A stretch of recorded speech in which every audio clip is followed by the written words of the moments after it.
Hola muchachos, buenos días. Alejandra, buenos días. Edward, Hola, profe, buenos días. buenos Hola, días. profe. José Ramírez, buenos días. Buenos días, profe, ¿cómo están? Bien, muchas gracias. Juan Sebastián, Laura, buenos días. Laura Fernanda, Natalia, Nicolás. Muy buenos días Buenos para días, todos. profe. Buenos días, profe. Bueno, vamos a esperar por favor 5 minuticos mientras que logramos más quórum para poder iniciar.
Bueno, ya son las 9:05, entonces vamos a dar inicio.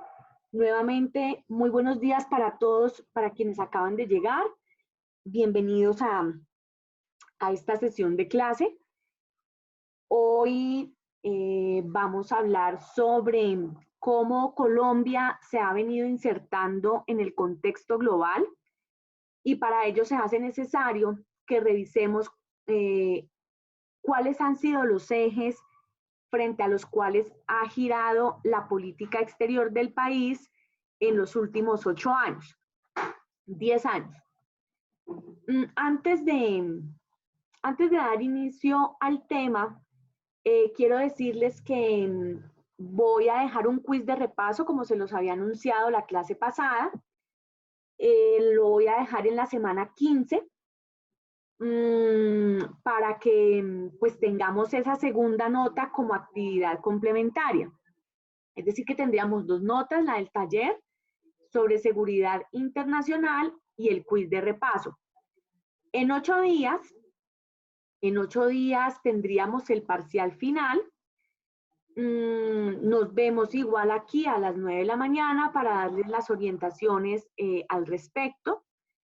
Y con respecto al quiz, les voy a pedir el favor enorme que seamos muy cumplidos para presentarlo, porque no puedo habilitarlo posteriormente debido a que la siguiente semana ya debo entregar notas. Es decir, estamos como contra el tiempo, de tal forma que les pido puntualidad en el tema del quiz para no tener dolores de cabeza y pues lo dejo con mucha antelación, más que casi 8 días, para que con suficiente tiempo lo puedan desarrollar y que nadie se quede sin esa nota. Bueno, eso sería básicamente. No sé si tengan alguna pregunta al respecto con lo que acabo de decir. Perdón, profe, buenos días, que me acabo de conectar. Buenos días, Claudio. Claro, ¿cuál es tu pregunta? ¿Lo que acabo de Sí, decir, todo lo que acabo de decir? no, pues sí, te escuché lo del quiz, que con antelación, pero entonces, ¿queda para cuándo? ¿Para qué día? Pues hoy lo voy a habilitar, va a estar en la semana 15 y lo voy a dejar hasta el viernes de la otra semana. Bueno, Ah, listo, profe. Y entonces el parcial, y el parcial queda para el otro sábado. Nos vemos aquí a las 9 de la mañana para darles las orientaciones al respecto y que lo puedan presentar sin ningún tipo de contratiempo. listo, profe, muchas gracias. Vale, vale. Bueno, muy bien. Entonces, permítanme, voy a compartir aquí las diapositivas. Angie, dale. Profe, buenos días. Profe, el tema que va a entrar en el quiz solo es del tercer corte o es acumulativo.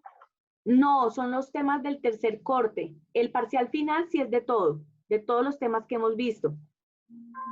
Recuerden revisar, por favor, las clases en el canal de YouTube. Bueno, que ya todos ustedes tienen la dirección.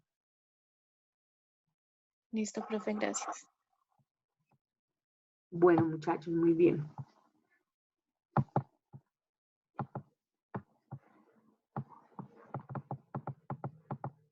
Bueno, entonces, para poder hablar, como les decía, de nuestra inserción en el contexto global, se hace necesario que entendamos, en primer lugar, cómo se ha hecho.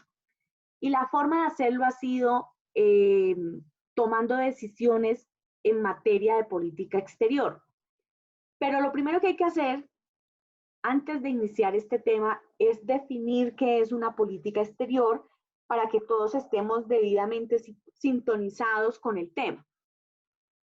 Entonces, lo primero que cabe aclarar es que la política exterior es un conjunto de decisiones y acciones estatales, decisiones públicas. Y esto es así debido a que nosotros vivimos en un sistema presidencialista, y es un sistema presidencialista fuerte, donde el presidente de la República, además de ser jefe de gobierno, es jefe de Estado. ¿Qué quiere decir esto? Jefe de gobierno, pues es la máxima autoridad a nivel nacional y además es quien nos representa en el mundo exterior, en el sistema internacional.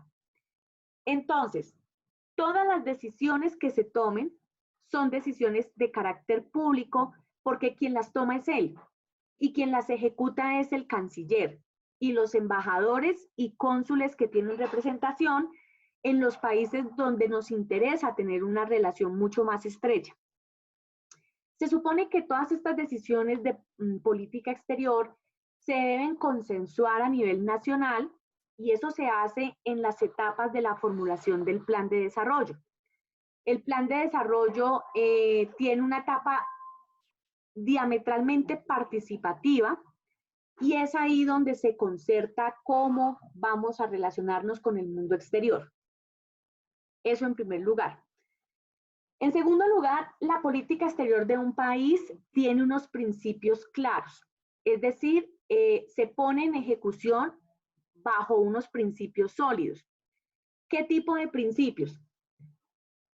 En primer lugar, utilizamos como único instrumento de interrelación la diplomacia y la dinámica de la cooperación como la única forma de accionar a nivel internacional. Otro principio claro es que somos respetuosos del derecho internacional público y el derecho internacional privado, de las reglas de juego en las cuales nos hemos puesto de acuerdo en las organizaciones intergubernamentales para poder accionar a nivel internacional. Se supone que también nosotros siempre actuamos con respeto hacia la soberanía de los otros países y con un enfoque de respeto también por los derechos humanos. Entonces, digamos que esos son los principios bajo los cuales tradicionalmente se ha basado la política exterior en Colombia. Es una política exterior que es interméstica. Entonces, aquí voy a hablar de la dimensión doméstica, pero también de la dimensión internacional. Se llama interméstica, inter de internacional y méstica de doméstica. Es decir, cuando yo como presidente de la República establezco mi política exterior, yo lo hago en función de las metas que me propuse en el plan de desarrollo. Metas de crecimiento económico, metas de carácter político, metas para mitigar el cambio climático, metas para desarrollar modelos mucho más compatibles con el medio ambiente, modelos sostenibles, en fin, esas metas nacionales que necesito, digámoslo así, de la alianza con otros para poder lograr lo que internamente me he propuesto. Pero también la política exterior se ejerce teniendo en cuenta el sistema internacional. Y básicamente eso quiere decir que yo debo tener en cuenta el eje en el cual yo tomo una posición dentro del sistema. Colombia tradicionalmente, y este es un término de los internacionalistas, ha estado en una mirada respis polum. Eso quiere decir que siempre hemos tenido nuestra mirada, o la mayoría de las veces, hacia el norte, hacia Estados Unidos. Como diría Marco Fidel Suárez, hacia la estrella polar. Y entonces, mi actuación también depende de las metas de Estados Unidos, quien ha sido pues el que predomina bajo ese eje en el que nos hemos circunscrito. Entonces, Colombia empieza también a actuar de tal manera que ayude a cumplirle al eje del norte las metas que tiene propuestas, sobre todo en el continente y en la subregión que es Sudamérica. Por eso se dice que es una política interméstica. Muy bien. Ahora sí, ¿cómo Colombia se ha venido insertando en ese contexto global? Entonces, básicamente hay que hablar de los dos gobiernos de Santos, porque digamos que esa actuación que él tuvo internacionalmente sigue vigente a hoy. Y a hoy pues no tenemos una actuación internacional de la misma envergadura entre otras cosas por la situación que está viviendo el mundo. Pero si entendemos estas bases, entendemos cómo estamos a nivel internacional. En primer lugar, hay que decir que en el... Angie está levantando la mano. Profe, sí, tengo una duda. En cuanto a lo que acabas de decir, que la política intermédica de Colombia, que tiene una mirada hacia Estados Unidos, pues que es una potencia mundial, y sobre el texto que nos enviaste, ahí mencionaban una posibilidad de potencia mundial, que éramos en este momento bueno, que hay una potencia, pero hay demás potencias que pueden seguir, ¿sí? Como en el primer lugar, pero daban la opción de que esa potencia, o sea, que los demás países siguieran a esa potencia. Entonces quisiera preguntarte si eso de tener una mirada hacia Estados Unidos es positivo o negativo. Ya vamos para allá porque efectivamente hay unas potencias emergentes como China, por ejemplo, pero realmente es que, ¿qué ha pasado ahí? Que esas miradas que hemos tenido hacia el exterior han obedecido más a coincidencias ideológicas. Entonces, por ejemplo, el gobierno Duque coincide ideológicamente con el gobierno de Donald Trump. Ahora que llega Joe Biden, vamos a ver qué pasa, porque pues el acervo ideológico del Partido Demócrata dista mucho del acervo ideológico del partido del gobierno de turno. Entonces digamos que eso ha sido más de coincidencias ideológicas que de miradas a largo plazo. En el caso, por ejemplo, del gobierno del expresidente Santos, su mirada no fue tanto hacia Estados Unidos, sin decir que no la tuvo, porque sí, de todos modos tuvo una muy buena relación con el gobierno Obama. De hecho, con el gobierno Obama coincidían plenamente en el tema del proceso de paz, tanto así que Obama le ayuda a él en el Fondo Colombia en Paz, que es lo que vamos a ver más adelante. Entonces, digamos que es un tema más de cómo realmente esa forma de insertarme me sirve para los propósitos nacionales como país. Básicamente es eso. Por supuesto, siempre prevaleciendo más una dinámica de cooperación que una dinámica de conflicto. A veces hemos tenido desaciertos porque nos pusimos a apoyar a Bush para que se fuera a invadir a Irak y el Medio Oriente, y pues ahí, por ejemplo, eso no es conveniente. Entonces, todo depende de del propósito que tengamos para insertarnos y para esas miradas. En el caso de Santos, la mirada fue mucho más respis similia, salió un poco de lo tradicional. Es decir, que no solamente miró hacia la estrella polar, sino que también miró a sus semejantes. De hecho, en su gobierno suscribimos un buen número de tratados de libre comercio, incluido China, pero cuando hablo de los semejantes es de los semejantes a Colombia. Entonces, estableció una muy buena relación con los países de la región, trató de hacerlo con Venezuela, hace parte de la Alianza Pacífico, y ahí entonces radica el mirar a los semejantes. Muy bien. Ahora, Colombia, bueno, en este momento hay que decir que nuestra mirada vuelve a ser respis polum, ¿no? Lucha contra el narcotráfico y el tema de Venezuela. Es lo que más nos une en este momento con Estados Unidos. Muy bien. En segundo lugar, hay que decir que Colombia se caracterizó por ser el segundo país de la región de América Latina con mayor recepción de cooperación internacional. En su momento, Santos volca todos sus esfuerzos hacia la cooperación internacional en el tema del proceso de paz. Y entonces esa recepción la recibe Colombia precisamente en el marco del proceso de paz. El tema es que Colombia no se gana eso gratuitamente, es decir, no por el hecho de hacer el proceso de paz per se es receptor de cooperación.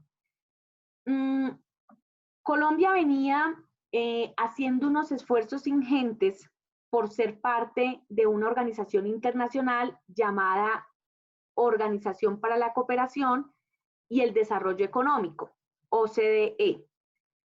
Es una organización absolutamente importante porque a ella pertenecen países como Estados Unidos, Reino Unido, Alemania. De hecho, coloquialmente se le ha denominado el Club de los Países Ricos, está Brasil también, y nosotros pues somos todo menos ricos, entonces pues mucha gente ha tenido una mirada muy crítica a eso, otros lo resaltan, pero el hecho es que veníamos haciendo el lobby para entrar ahí. Ese organismo es el que promueve la formulación de las mejores políticas públicas. Bueno, ya les hablaré más adelante ya como tal de la OCDE. Pero lo que quería decirles es que como nosotros veníamos haciendo ese tránsito, estábamos en una evaluación permanente. De hecho, Colombia tuvo que hacer una cantidad de reformas para poder entrar a la OCDE.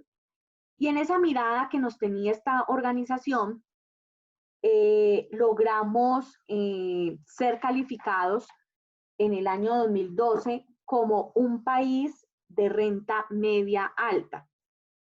¿Por qué? Porque habíamos logrado entre el 2002 y el 2010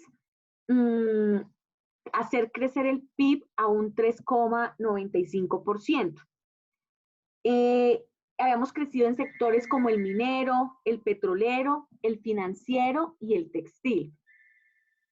Entonces, a causa de ese buen comportamiento macroeconómico y por supuesto, en razón a que habíamos iniciado también un diálogo con las FARC, ellos vieron con muy buenos ojos pues todo esto y es cuando deciden cooperar con el país en el marco del proceso de paz. Y es así como entonces le dan origen a lo que se ha denominado Fondo Colombia en Paz. El Fondo Colombia en Paz es un fondo que se crea con el ánimo de financiar todas las etapas del proceso de paz. Es un fondo que está alimentado por recursos del presupuesto general de la nación, recursos de regalías, recursos del sector privado y recursos de los 4 fondos multidonantes que ahorita vamos a ver. La institución a la que se le ha encargado administrar estos recursos es a la Agencia Presidencial para la Cooperación Internacional y al Viceministerio de Hacienda. Aquí quiero que veamos lo que dijo en su momento el ex alto consejero para el posconflicto, Rafael Pardo, sobre el propósito del Fondo Colombia en Paz.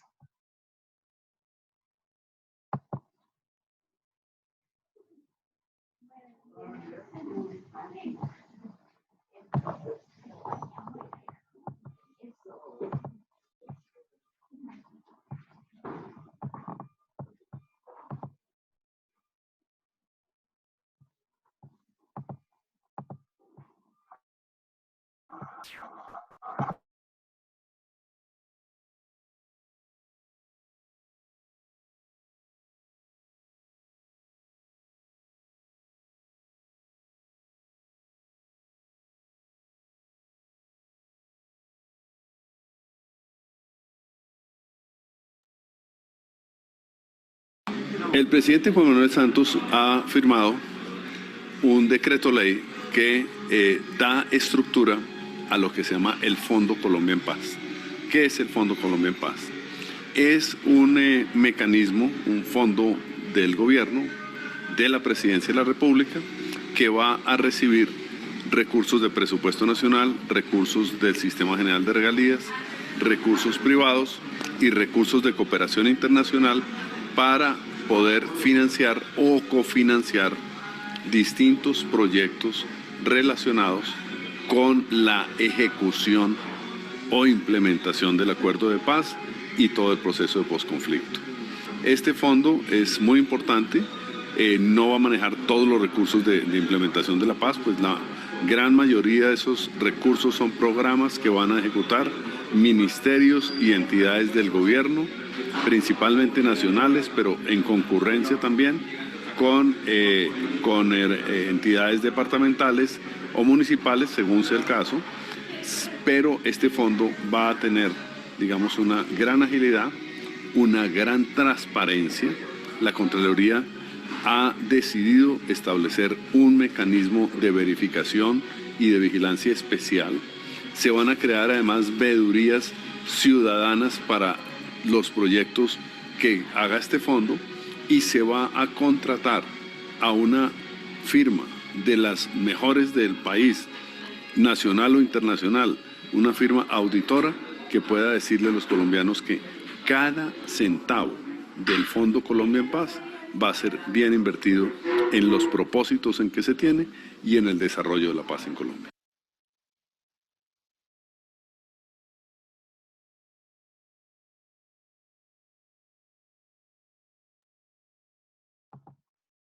Bueno, y entonces es así como a este Fondo Colombia en Paz, en el cual colabora el gobierno de Estados Unidos, hace parte también otros 4 fondos multidonantes denominados así. Entonces, en primer lugar tenemos el Fondo Multidonante de las Naciones Unidas para el Postconflicto, que nace en el año 2016 y que básicamente se dedica a financiar temas de justicia transicional, temas de reparación, temas de recuperación de las zonas más afectadas por el conflicto, de mayor conflictividad, y temas de gobernabilidad y conflictividad. Y este último me parece muy importante porque en el marco de esa gobernabilidad y conflictividad, Naciones Unidas viene haciendo una serie de capacitaciones a los líderes de los territorios con el ánimo de empoderarlos, de que se empiecen a apropiar de lo público, de que empiecen a participar asertivamente en los asuntos que les competen. Y además de eso, digamos que también los capacitan en conciliación, en formas alternativas de tramitar los conflictos. Es decir, el conflicto no es el problema, porque el conflicto siempre va a existir en una sociedad. Es connatural en la sociedad y lo es porque es que somos distintos. Todos pensamos diferente, vemos una situación desde distintos ángulos y el tema es cómo logramos consensuar todas esas diferencias y tramitarlas por una vía distinta a la violencia. Entonces, me parece que ese ha sido el propósito más importante de este fondo multidonante y ellos también hicieron como una especie de informe o de rendición de cuentas de cómo va la implementación de estos recursos en el ámbito nacional. Entonces, aquí también quiero compartirles el siguiente video.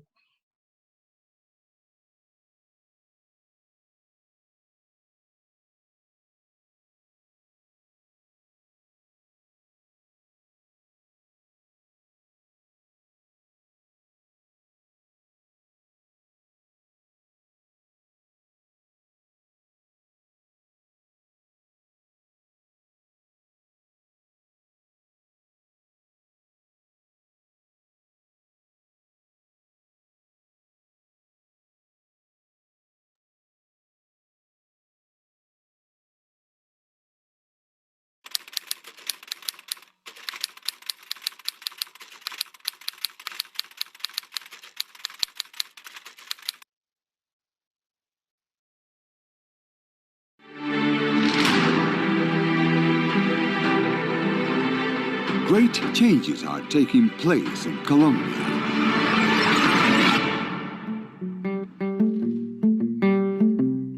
Muchas veces hubo que mandar los estudiantes a casa porque habían habían conflictos, habían dificultades de acceso al corregimiento. Que en este proceso la mujer ha llevado la peor parte. El campesino tenía temor, era una zozobra constante. Pero en el momento que nos aliamos a Naciones Unidas y a las diferentes entidades que hacen presencia en la zona, de ahí para acá se le ha prestado atención a las comunidades. Yes, indeed, lots of great changes are taking place in Colombia. After peace agreements that put an end to an internal conflict that lasted over half a century, the consolidation of the peace process is possible.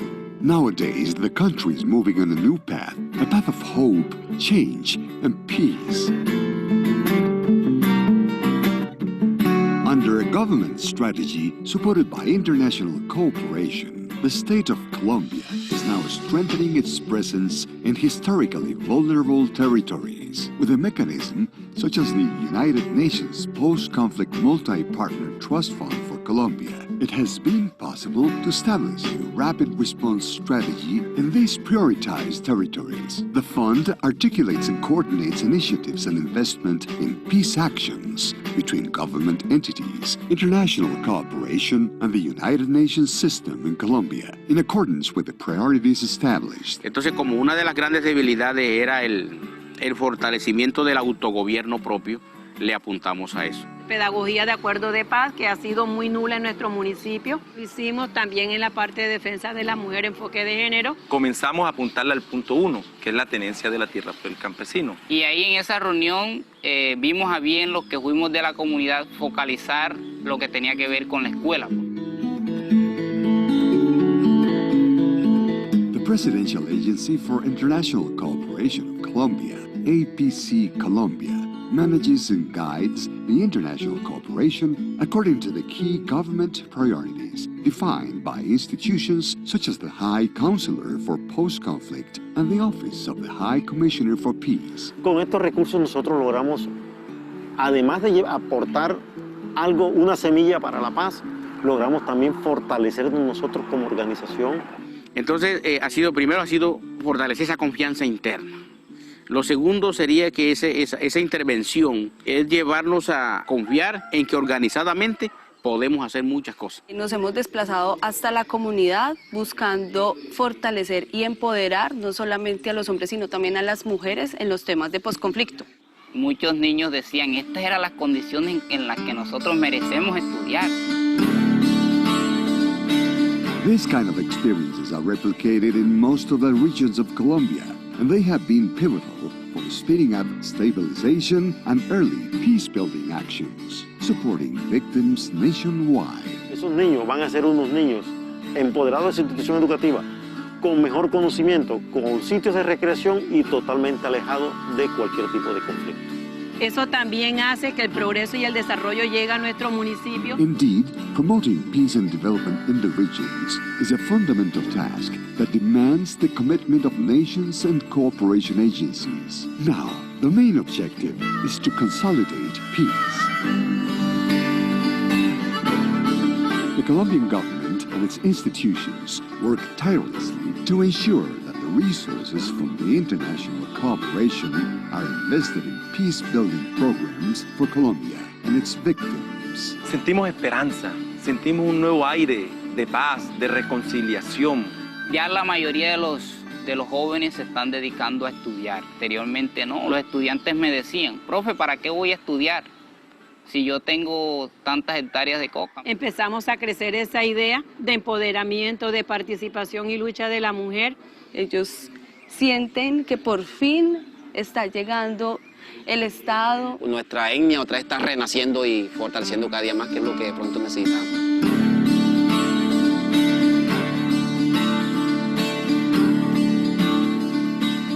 Para mí el posconflicto ideal es que todos los actores hagan parte de él. Con apoyo de todas las organizaciones, hemos estado ahí para apoyar todos los procesos, porque le apostamos a la paz. Preguntan, profe, ¿quién hizo este colegio? ¿Qué hacemos para agradecerle a esas personas? Thanks to all the donors and to the countless government actions financed by these valuable resources, great changes are taking place in Colombia. Let's work together to make peace possible. Yo estudio en el Colegio Sagrado Corazón de Jesús y estoy feliz.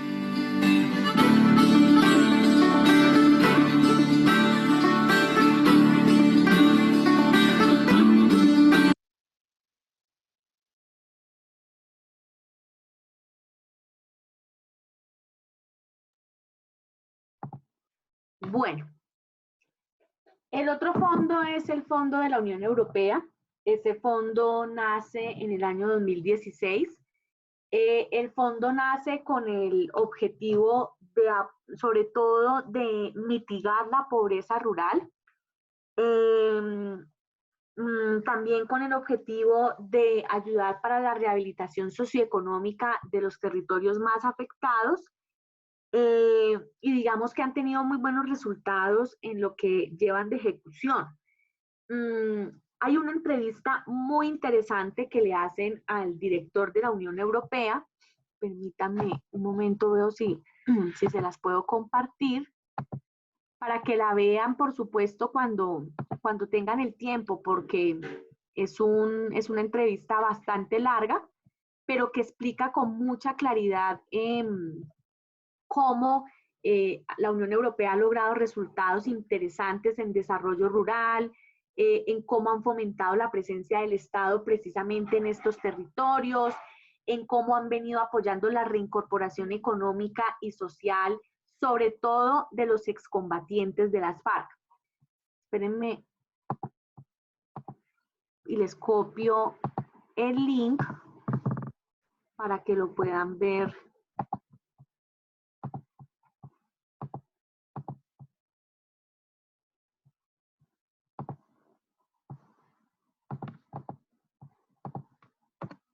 Ahí está.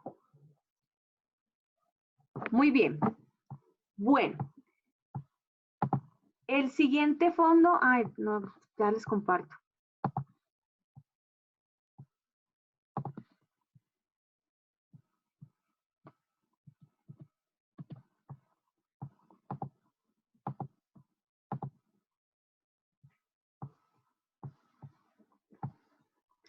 El siguiente fondo es el fondo del Banco Mundial. Este es uno de los primeros fondos, digamos, que nace en el marco de este proceso en el año 2014. Nace como con 96 millones de euros. Y básicamente este fondo lo que pretende es apoyar esa nueva institucionalidad que emerge precisamente de todo este proceso de paz.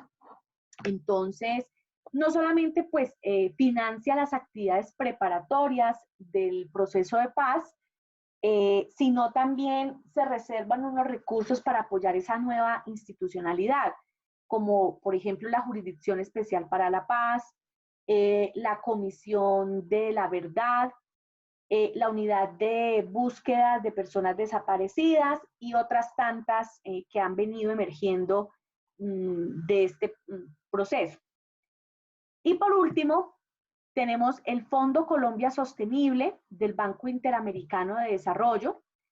En ese momento, el presidente del BID era Luis Alberto Moreno, colombiano, lo que ayudó, por supuesto, sustancialmente para que el BID también se uniera en torno a esta causa. El BID básicamente nace con el propósito de financiar proyectos que generen dividendos para el medio ambiente. Todos aquellos proyectos que apunten a mitigar la pobreza rural, a mitigar la deforestación y a cumplir con todos aquellos elementos que generan el cambio climático, mitigar el cambio climático. Además de la generación del fondo, se firmó también en el marco del mismo una declaración conjunta entre los países de Colombia, entre países como Colombia, Alemania, Noruega, Suiza, con el ánimo de comprometerse a mitigar la deforestación anualmente y a generar modelos de desarrollo sustentable y sostenible con el medio ambiente. Aquí también quiero que veamos una corta entrevista que le hicieron precisamente a Luis Alberto Moreno, en ese momento anunciando la llegada del fondo del BID al proceso de paz.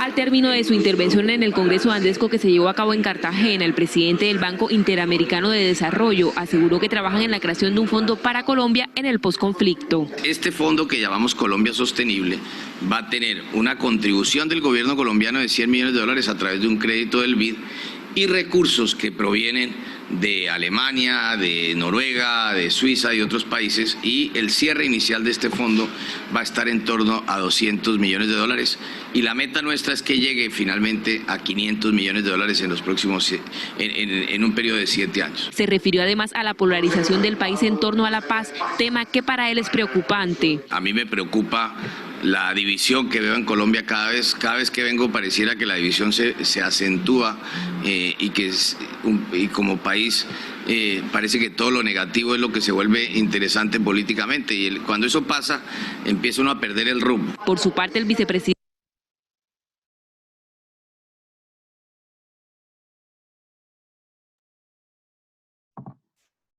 Bueno, entonces hasta ahí lo que tiene que ver con toda esa recepción de cooperación internacional que por supuesto aún está vigente y que en este momento pues está en cabeza del consejero presidencial para el posconflicto, Emilio Archila. Muy bien. Lo otro que hay que decir frente a la inserción en el contexto global es que también hemos sido un país donante de cooperación, sobre todo en la relación norte-sur, y exactamente en los casos de Haití y en el tema de UNASUR. Digamos que con México también, con México hicimos una cooperación de las policías.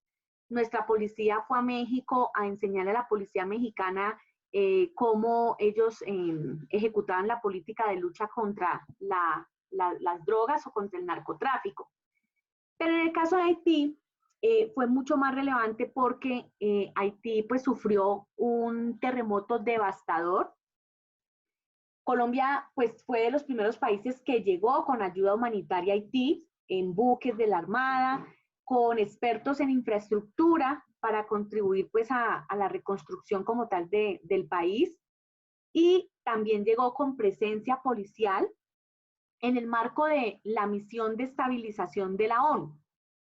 En ese momento, cuando se dio la Asamblea General de Naciones Unidas, el expresidente Santos dijo en el marco de la Asamblea que a países como este y como otros tantos de la región había que llegar con más vehemencia, fortaleciendo más las capacidades de estos países, porque lo ideal es que el país saliera de ese atraso tan enorme y por lo menos pudiera estar en vía de desarrollo. Entonces, digamos que esa fue como una contribución de mayor envergadura en esa relación donante norte-sur. También nosotros asumimos la presidencia de la UNASUR. Colombia revitaliza su papel hemisférico en el ámbito subregional.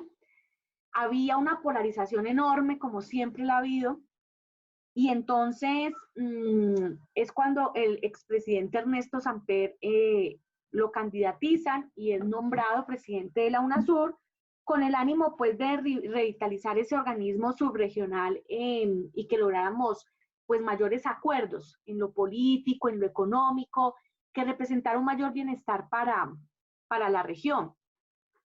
Él de todos modos pues lo hace, pero pues esa relación con UNASUR y con Venezuela no dura. De hecho, nosotros salimos de la UNASUR antes de que se acabara el gobierno Santos por pues diferencias de carácter político entre los dos presidentes. Otra forma de insertarnos en el contexto global ha sido fortaleciendo nuestro papel en el multilateralismo. Es decir, además de que ya tenemos o somos miembros de varios organismos multilaterales, también digamos que hemos estado en la tarea de abrirnos espacios en otros organismos de los cuales no éramos miembros. Pero primero tenemos que hablar de los que somos miembros y qué hemos hecho ahí. Entonces, hay que decir que, bueno, somos miembros de la ONU desde hace muchísimo tiempo, pero digamos que nos hemos afianzado más con la ONU cuando decidimos hacerlo parte del proceso de paz. De hecho, la ONU fue la que se encargó de verificar que el tema del desarme y de la entrega de armas y del cese al fuego, y la ONU tiene en este momento la tarea de monitorear cómo vamos en el cumplimiento de derechos humanos. Por eso es que aquí contamos con un relator especial cada año que rinde un informe en torno al estado de cosas frente al tema de derechos humanos. Con la Organización de Estados Americanos, de la cual también hacemos parte, de hecho son parte 35 países, además de hablar de temas de democracia, de desarrollo y demás, también se habla sobre temas de seguridad. Y nosotros ahí también tuvimos un papel protagónico porque hablamos, o más bien pusimos a repensar a la organización en hablar de una seguridad más enfocada a lo multidimensional, como lo habíamos visto en las clases pasadas, y en poner pues como todo el énfasis en la importancia de que todas las organizaciones intergubernamentales, incluyendo la OEA, contribuyeran en el cumplimiento sobre todo de los 17 objetivos del desarrollo sostenible, porque pues finalmente esos son los objetivos que le apuntan a mitigar la pobreza y a reducir el cambio climático. Y que en esa medida lográbamos tener un sistema internacional mucho más seguro. La UNASUR, pues que ya lo acabo de mencionar, del cual ya no hacemos parte. La CAN, la Comunidad Andina de Naciones, que además de buscar una integración económica, también habla o toca temas migratorios, de política migratoria. Y ahí nosotros también hemos jugado un liderazgo importante porque lo que hemos dicho en el marco de la organización es que se hace necesario formular una política pública de la región. Es decir, el tema de la migración venezolana es una situación común para los países y el propósito es precisamente establecer las bases de la política migratoria para poderle dar un buen manejo a la migración, un manejo que vaya compasado con las capacidades que tienen los países para recibir migrantes, y eso también pues tiene que ver con el Producto Interno Bruto. Y todo con el fin de preservar derechos humanos.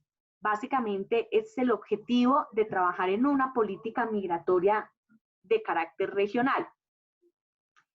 También hacemos parte de la Asociación de Estados del Caribe, que es esta asociación que integra los países de la zona o que comparten la zona del Mar Caribe. Y allí también hemos dado discusiones importantes sobre estrategias que permitan promover el desarrollo sustentable, preservando el mar y preservando la riqueza marina, por supuesto. Y hemos empezado a ver los frutos de esto, ¿no? El interés ha sido insertarnos en nuevos espacios internacionales. Como les comentaba hace un rato, el gobierno Santos hizo todo el lobby para poder entrar a la OCDE, y eso implicó que hiciéramos un montón de reformas, cuestionables y no cuestionables. Cuestionables como la reforma tributaria del año 2015, donde el IVA pasó del 15 al 19%, reformas como el tema del uso de las bolsas plásticas, el que tuviéramos que pagar si las queríamos usar con el fin de ir descontaminando, el someternos a las pruebas PISA.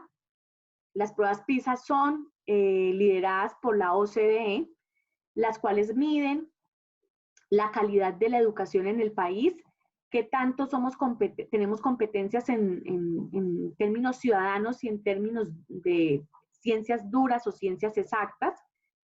Bueno, y otra cantidad de reformas, son varias las que se hicieron para poder lograr ser admitidos. De hecho, nos admitieron formalmente el 2 de abril del año pasado, ya somos miembros de la OCDE. En su momento, el director de Planeación Nacional explicó por qué es importante pertenecer a esta organización, por qué es importante para el ciudadano de a pie. Entonces, aquí también quiero compartir esa pequeña entrevista que dio en su momento el director de Planeación.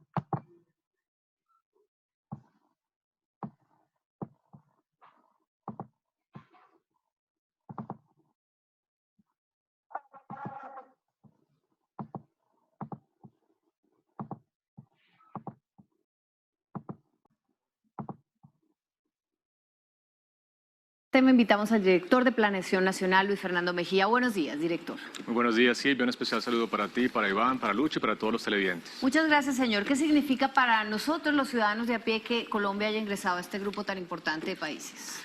Bueno, Silvia, pues es una gran noticia. Realmente esto se va a traducir en mayor crecimiento, especialmente crecimiento incluyente, continuas reducciones de la pobreza, menor desigualdad y, por supuesto, lo que le importa a la gente, mejor empleo y mayor empleo para todos. Esto es muy importante porque en el proceso de acceso hemos hecho cambios muy claves desde el punto de vista de la política pública. Por ejemplo, hicimos acuerdos de intercambio de información tributaria que hoy en día acogen a más de 90 países. Antes apenas con 3 países estábamos intercambiando información. ¿Esto para qué? Para garantizar que no haya elusión y evasión tributaria, especialmente de las personas más ricas, que son las que utilizan este tipo de instrumentos. También el tema de crecimiento verde ha sido muy importante, lo introdujimos en el Plan Nacional de Desarrollo de este segundo gobierno y además se generaron diferentes instrumentos desde el punto de vista tributario, el impuesto al carbono, el impuesto a las bolsas plásticas, que ha reducido en 30% el consumo de estos elementos. Todo esto es una agenda muy importante de nuevo de crecimiento económico incluyente, que es el tema de fondo de esta organización. Luis Fernando, uno de los retenes que había para entrar era el tema del acero y el hierro. ¿Le hicimos concesión a los Estados Unidos en esa materia o eso quedó igual? Bueno, hay una serie de inquietudes bilaterales con Estados Unidos desde el punto de vista comercial, desde el punto de vista de derechos de autor, desde el punto de vista de lo que tiene que ver con el mercado de los camiones. Ahí en el diálogo bilateral lo que se hizo fue ratificarle al gobierno de Estados Unidos que las prácticas que hoy en día implementa el país son las mejores prácticas. Se hicieron ajustes, por supuesto, la reciente aprobación por parte del Congreso de la República de la Ley de Derechos de Autor, que además le da unas mayores garantías a los autores de las diferentes obras intelectuales para garantizar, por supuesto, esa importancia de tener esa propiedad de esos derechos. Pero realmente en esas discusiones lo que se hizo fue clarificar que Colombia tiene unas muy buenas prácticas y que, por supuesto, está abierto al comercio internacional, pero también garantizando nuestra soberanía. Luis Fernando, ¿y ya es un hecho? ¿Ya es un hecho que pertenecemos a la OCDE o se necesita aprobación de la Corte Constitucional, del Congreso? ¿Qué falta? Bueno, el presidente de la República firma hoy formalmente ese acceso, de ahí pasamos al Congreso de la República. El Congreso de la República debe ratificar ese convenio, ese tratado, no puede modificar, digamos, el contenido de ese convenio, simplemente lo aprueba o lo desaprueba. Muy seguramente esperamos que el Congreso nos acompañe en esta aprobación. Por favor, doctor Mejía, explíqueme para qué nos sirve a nosotros, a los colombianos, ciudadanos comunes y corrientes, a doña Dora, a doña María, a don Pedro, a don José, que el país haga parte de la OCDE. A ver, Iván, mejores políticas públicas, ya lo hemos hecho, lo que ustedes mencionaban, la salida de los ministros de las diferentes juntas del Estado para evitar los conflictos de interés, las mejoras en la calidad de la regulación, incorporar el componente ambiental y social a nuestras políticas públicas. Hemos hecho también la aprobación de diferentes leyes, por ejemplo, la regulación para supervisar conglomerados financieros, antes solamente supervisábamos bancos. Una serie de medidas muy importantes que todas se van a traducir en mejor crecimiento crecimiento, mayor crecimiento económico, especialmente mejor calidad del empleo. Ya que está aquí Lucho, y él fue ministro de Trabajo, un tema muy importante en la OCDE ha sido la protección de los derechos laborales, cómo el ministerio debe fortalecer su capacidad de vigilancia, los inspectores laborales, garantizar la protección de los derechos sindicales, y esto hace parte fundamental de estas políticas públicas de garantizar bienestar, especialmente para todos los trabajadores. Me cambio de tercio.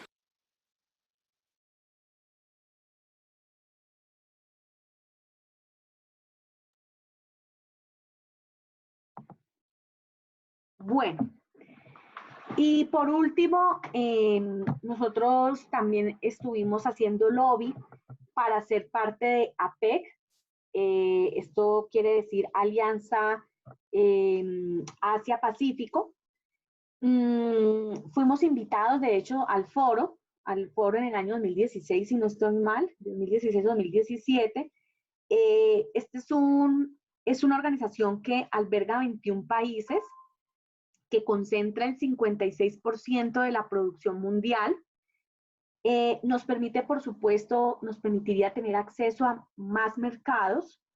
Hay una cooperación técnica importante ahí porque también los países cuentan cómo han hecho para tener una agricultura más sostenible, para mejorar sus políticas anticorrupción, para avanzar en energías renovables, en industria sustentable y sostenible con el medio ambiente, en turismo ambiental.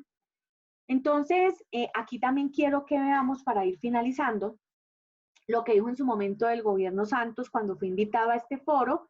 Era el único país invitado, los demás todos son miembros, y digamos que fue una forma también de ir abriendo la puerta para poder ser parte de este eje tan importante como es la APEC.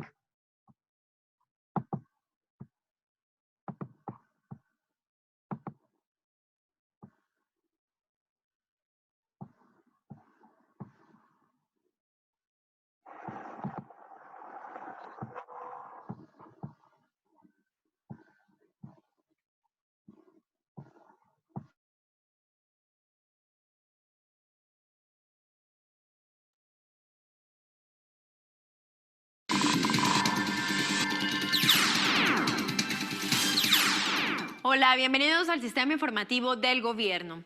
En Manila, Filipinas, el presidente Juan Manuel Santos declaró que Colombia está lista para ser el miembro número 22 de la APEC, mecanismo creado en 1989 para consolidar el crecimiento y la prosperidad de los países del Pacífico. Colombia busca desde hace 2 décadas su inserción en la cuenca del Pacífico, región que concentra más de la mitad del PIB y casi la mitad del comercio del mundo. En medio de la cumbre que fue realizada el pasado mes de noviembre, el jefe de Estado colombiano se reunió con empresarios y con los mandatarios de varios de los 21 países de APEC, a quienes presentó las ventajas de invertir en Colombia, que aumentarán sustancialmente cuando se logre la paz. Colombia es el único país invitado que no es miembro de APEC, cosa que nos honra muchísimo.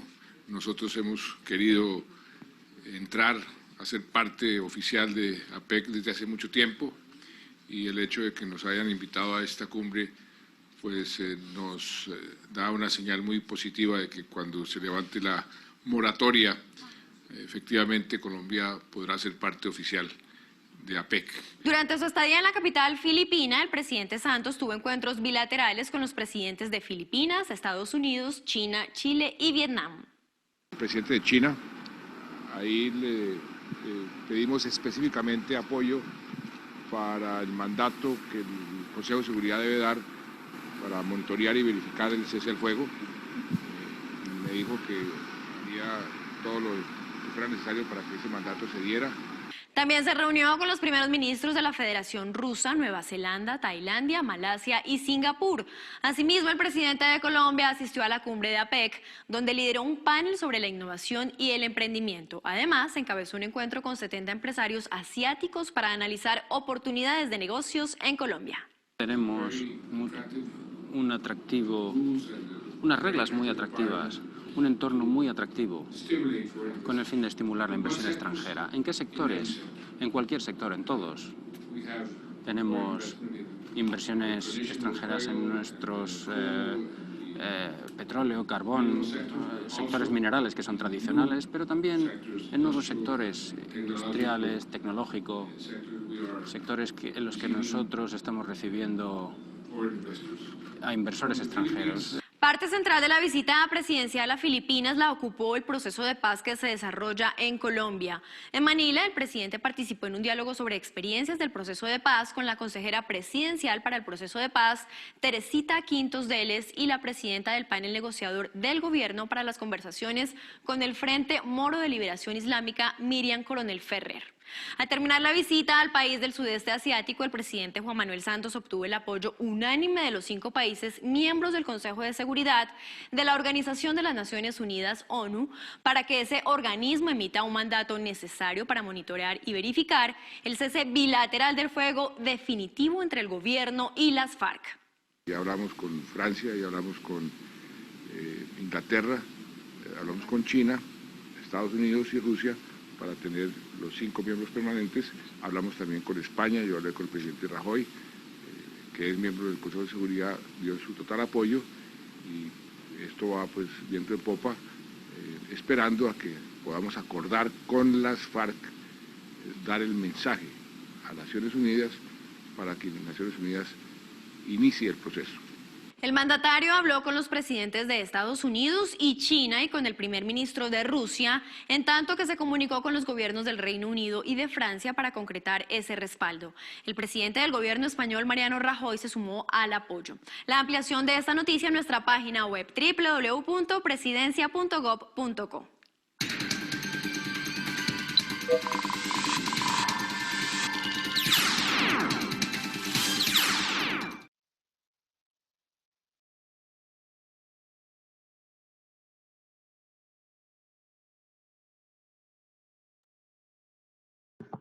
Bueno, entonces muchachos, con esto, pues básicamente lo que tenemos que concluir es que hacemos parte de una extensa multilateralidad, ahí lo vemos.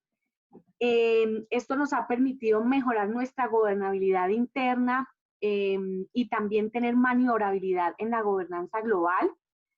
El país ganó confianza en ese momento y por eso pues se da todo este respaldo. En ese momento cuando las economías del mundo estaban pues bien, cuando estábamos en otro momento, Colombia logró ascender inclusive a una de las economías más industrializadas y digamos pues que ese es como el ámbito internacional en el cual aún nos encontramos. Todo esto sigue vigente, que ha tenido sus retrasos y sus retrocesos también por todo lo que ha sucedido a nivel internacional. Y bueno, porque tampoco hemos mostrado muchos avances en derechos humanos, pero bueno, este es como el estado de cosas actual y para que ustedes tengan ese referente del contexto nacional con respecto al contexto global. Entonces, muchachos, con esto terminaríamos básicamente pues los temas más relevantes del sílabus. Recuerden por favor que en la semana 15 voy a habilitar el quiz de repaso. Ese quiz únicamente se podrá presentar hasta el próximo viernes de la otra semana.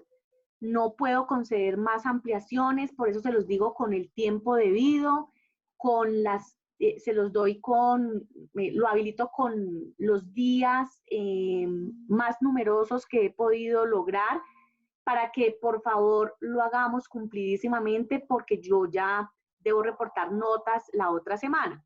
Bueno, entonces quería ser muy enfática en eso y bueno, no sé si tengan algún comentario, pregunta, inquietud.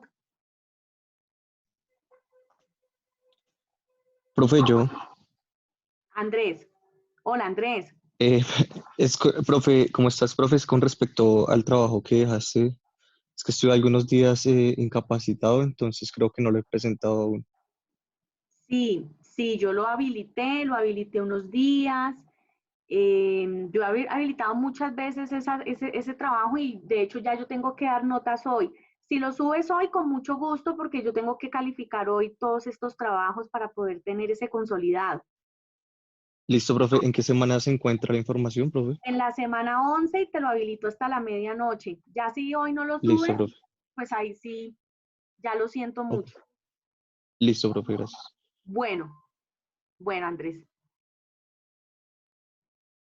Bueno, muchachos, entonces si no hay más preguntas, inquietudes, comentarios y demás, nos vemos en 8 días. Que tengan un muy buen fin de semana. Un abrazo para todos. Gracias, profe. Buen día. Gracias, profe, igualmente.